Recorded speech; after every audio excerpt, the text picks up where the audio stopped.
Hello there everyone, welcome back to our channel. In today's video, you are going to see how to open Snap without them knowing.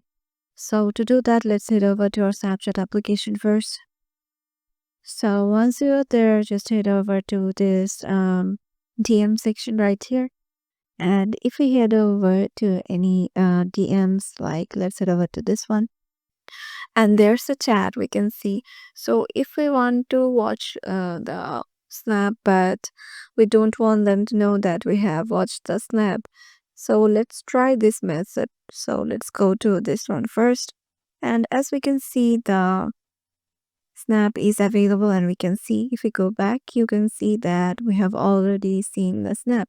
So if we just keep on hold and click on replay, so it is currently showing that you have not seen the snap or watched the snap.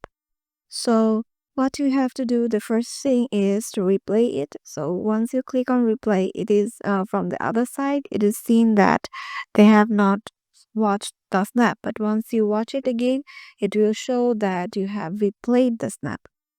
So here's the first one, and the second one is you can just swipe down and turn on the flight mode on, and then just watch the snap.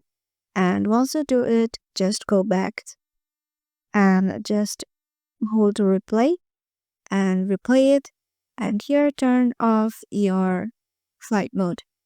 And yeah, now they cannot see that you have watched their snap. So this is the way you can follow to just open up a snap without them knowing. Hope this video will help you out, and we will see you in the next video.